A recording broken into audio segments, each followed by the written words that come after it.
nos hospitais, nas escolas, nas universidades. A vida religiosa se faz presente em muitos lugares. E nós bendizemos a Deus, porque Ele continua chamando homens e mulheres para serem operários da sua vinha. E cada cristão batizado deve se sentir chamado a ser um colaborador, um trabalhador na vinha de nosso Senhor. Mesmo quando não estamos engajados, mesmo quando não fazemos parte de um movimento, de um serviço, nós somos operários da vinha, na vinha de nosso Senhor. O que é a vinha, Padre? É o mundo. O mundo é a grande vinha de nosso Senhor. Quem é o dono da vinha é o próprio Deus.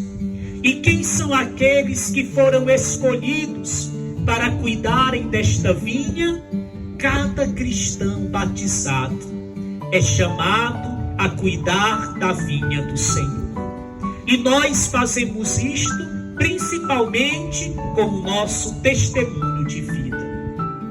Já pensou?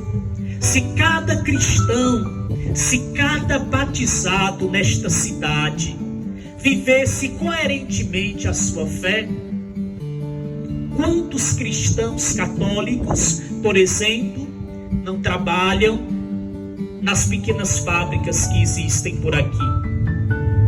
Como seria bonito se a gente lá na fábrica, na costura, no corte, a gente fosse capaz de expressar a nossa fé, a nossa confiança em Deus e o nosso ser fiel ao Evangelho de Cristo.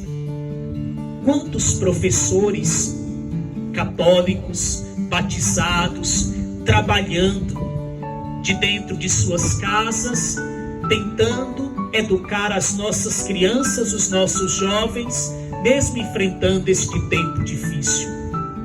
Cada um é chamado também a dar o seu testemunho de fé. Quantos pais e mães de família nós temos? E cada um precisa dar o seu testemunho de fé. O mundo pode ser descrente. As pessoas podem pensar de forma contrária, mas eu e vocês precisamos dar testemunho da nossa fé. Olhemos a palavra de Deus. O evangelho que nós escutamos é narrado segundo Mateus. E Jesus vai falar hoje do reino de Deus. O que é o reino de Deus? O reino de Deus não é uma cidade, o reino de Deus não é um país, o reino de Deus não é uma ideologia, o reino de Deus não é um partido, o reino de Deus é Deus agindo e governando e cuidando da nossa história. Quando nós permitimos Deus reinar na nossa vida, o reino dele começa a acontecer. O reino de Deus começa a acontecer quando nós deixamos que ele seja de fato aquele que reina, que governa, que dirige a nossa vida. Só que Jesus tinha e tem um modo muito simples de falar com as pessoas. Ele tinha uma preocupação de fazer com que as pessoas entendessem a linguagem dele, a mensagem dele. Por isso ele conta histórias, parábolas. Para quê? Para que as pessoas, olhando para a história, que tinha coisas comuns, elementos comuns, pudessem compreender a mensagem que ele queria passar. Então hoje Jesus compara o reino de Deus como um patrão, um homem muito rico que tinha uma vinha e resolveu então contratar pessoas para trabalhar ali no seu terreno, na sua vinha.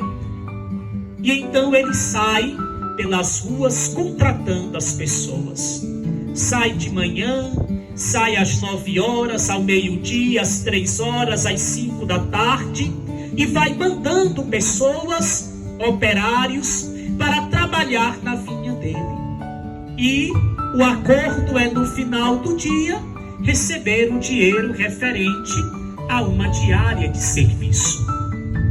Mas vejamos bem, o que é, ou quem é este Senhor que tem esta vinha? O próprio Deus. O que é a vinha? É o mundo, é Israel, é o povo de Deus. Quem são os operários da vinha do Senhor? Somos todos nós, chamados por Ele, como já disse, a sermos construtores, anunciadores e cuidadores deste reino. Todos são chamados a isso. No final do dia, voltando de novo ao texto para a gente entender, o dono diz o seguinte: olha, chama todo mundo, começa pelos que foram contratados por último, até chegar aos primeiros, e paga a eles o que for justo. E aqueles que foram contratados às 5 da manhã, observando que quem foi contratado 5 da tarde, que trabalhou 1 hora, recebeu uma moeda, gerou dentro de si uma expectativa grandiosa de que, ora, se ele pagou isso aí a quem trabalhou 1 hora, imaginemos nós que estamos aqui suportando o cansaço desde o amanhecer do dia. E quando eles recebem, eles se zangam, ficam com raiva, porque dizem: que coisa mais injusta, como pode? Trabalhamos o dia inteiro, suportamos o sol, o cansaço, e vem dar para nós uma moeda de prata, vem dar para nós o mesmo que deu a eles que trabalharam apenas uma hora. E o dono então intervém e diz: olha, vocês estão com inveja? O dinheiro não é meu? Eu não posso fazer aquilo que quero com o que me pertence? Vocês estão com inveja porque estou querendo ser bom, porque estou querendo fazer o bem? Reparem uma coisa, essa palavra de Jesus, ela nos ensina muito sobre a nossa convivência de fé, sobre a nossa comunidade de fé. Não é o nosso trabalho, não é a nossa correria, não é o nosso esforço que vai nos creditar a vida eterna, não. Não é isso, não. E esses dias o Padre Zé Raimundo esteve aqui e celebrou segunda-feira na Matriz, e ele depois fomos jantar e eu escutei uma coisa engraçada. Ele dizia assim: quando nós morrermos, nós poderemos ter algumas surpresas no céu. A primeira é de encontrar lá alguém que nós jamais esperávamos que fosse estar. A primeira. A segunda é de não encontrar lá pessoas que nós achávamos que ia direto. Também é possível. E a terceira é de não entrarmos onde nós gostaríamos de entrar. Quando Jesus diz isso, e quando ele conta essa história, eu penso exatamente em cada um de nós, que estamos há tanto tempo na labuta, na vida diária, na luta das pastorais, dos movimentos, e a gente acaba achando que por isso está tudo bem, está tudo certo, a gente não precisa se renovar, né? Mas não, a gente precisa primeiro reconhecer que tudo é graça, que tudo é dom, que tudo é bondade de Deus e que tudo é ação de Deus, né? A gente precisa estar aberto a isso também. Depois a gente precisa se alegrar com aqueles que vão chegando. Alguns aqui do texto ficaram com raiva, porque os outros que chegaram depois deles estavam recebendo o mesmo dinheiro e sendo tratados da mesma forma. E aí ele diz: vocês estão com inveja? É por isso? A gente precisa se alegrar alegrar por todos aqueles operários que vão chegando para a vinha do Senhor. Cada irmão, cada irmã, cada pessoa que vai chegando, se aproximando, a gente tem que dizer: bendito seja Deus, que bom que você veio, que bom que você está aqui. E é isso mesmo. E Jesus termina dizendo: assim há primeiros que são últimos e últimos que serão os primeiros. Aqui, quando ele diz isso, eu penso na fila do céu. É claro que é uma figura de linguagem. Falar da fila do céu é só para a gente entender um pouquinho, né? Às vezes nós corremos o sério risco de ficarmos lá atrás por presunção, porque achamos que é isso, achamos que é aquilo, e não é bem assim. A gente precisa se esforçar todo dia, todo santo dia, para agradar a Deus, para viver em Deus, para viver na dinâmica de Deus, na dinâmica do Espírito de Deus. E todo dia tendo cuidado, né? Tendo cuidado, porque às vezes a gente pensa assim: eu estou em pé, mas qualquer hora eu posso cair. É assim comigo, Padre, é assim com você, é assim com todos nós. Cada dia a gente precisa lutar. A vida da gente é uma constante luta. Para quê, Padre? Para fazer a vontade de Deus. E a gente só vence rezando.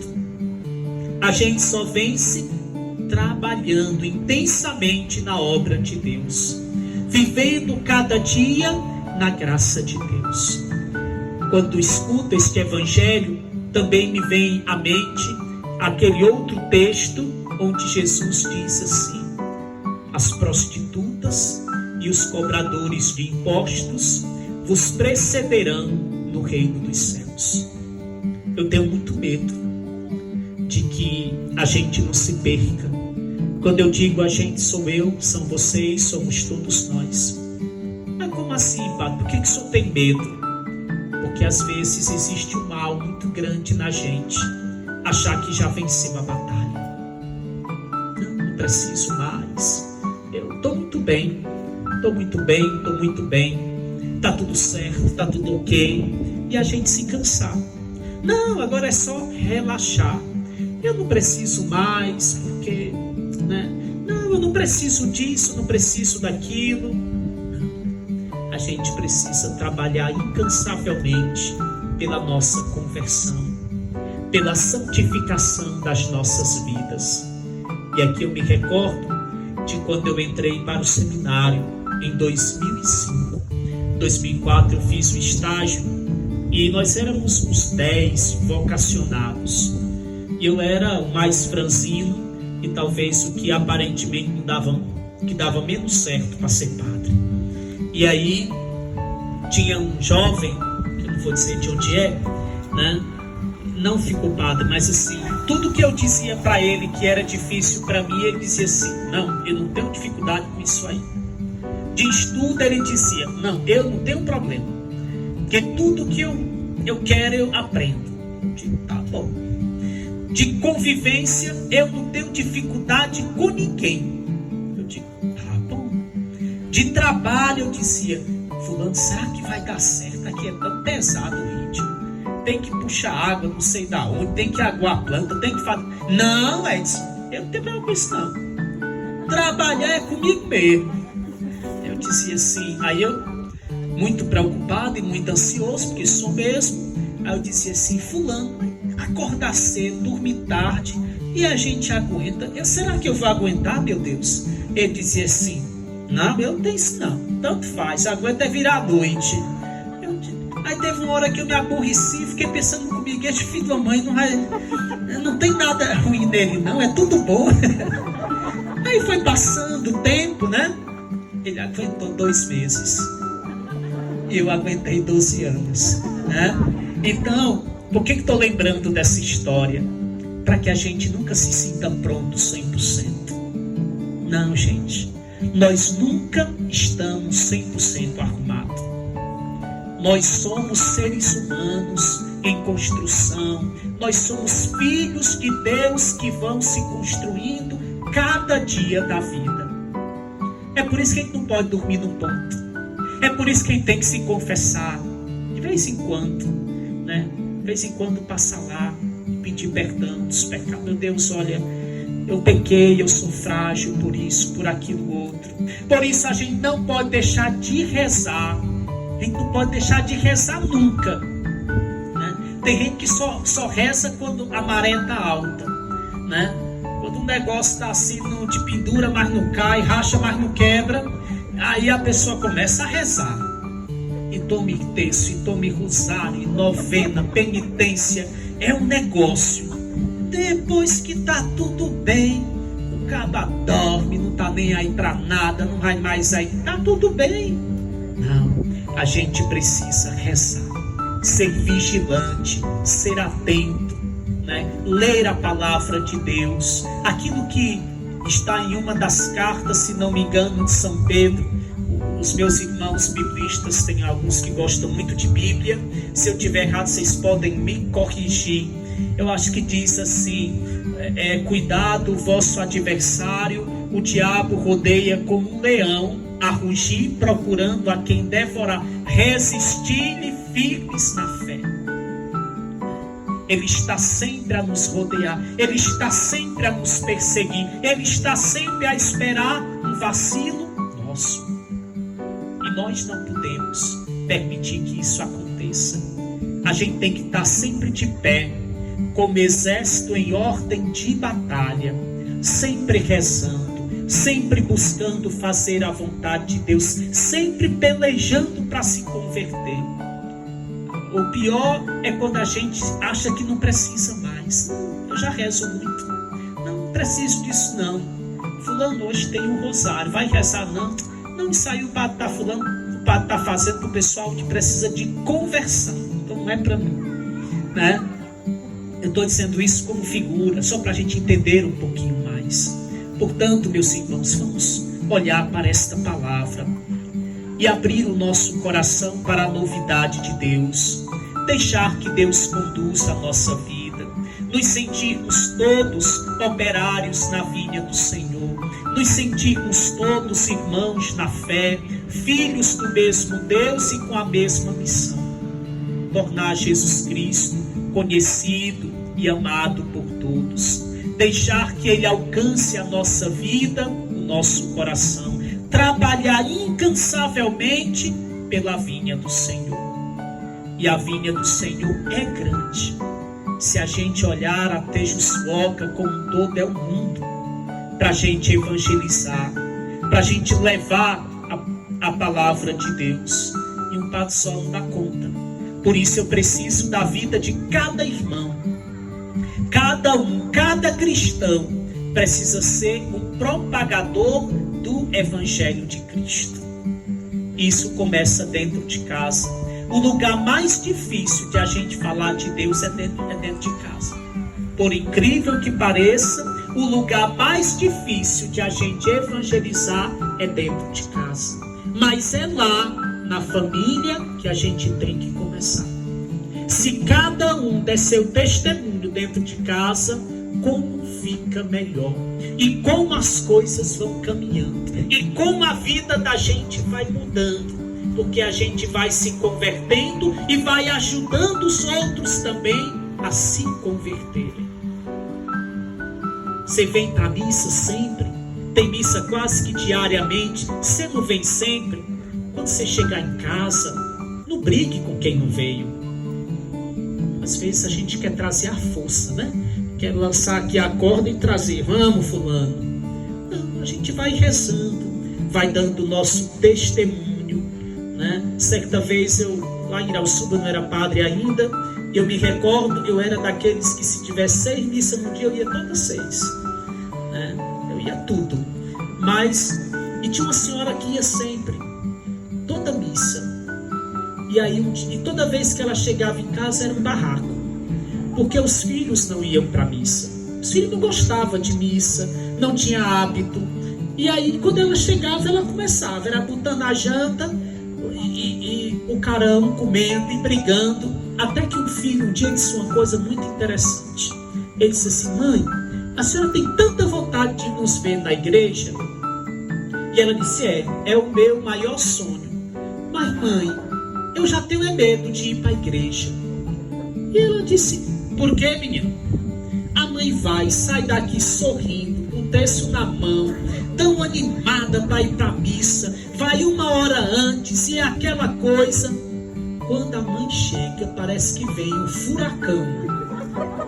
A mãe entra batendo porta, batendo nas panelas, bota a comida de mau gosto, reclama de tudo, briga por tudo. Não, mãe, lá não é muito bom, não. A mãe chega em casa pior do que o que a mamãe foi. A gente precisa, né? Por isso que digo, né, para a gente olhar muito bem para a nossa vida. Acho que é São Francisco que diz assim, se não for ele, alguém disse que era ele, né? Cuidado com a sua vida, porque ela pode ser o único evangelho que alguém lê, que alguém pode ler. E é isso, meus irmãos, neste tempo que nós estamos vivendo, olhando para esta palavra, pensemos nestas coisas, meditemos na nossa vida e busquemos sempre mais crescer na graça de Deus. De pé, elevemos as nossas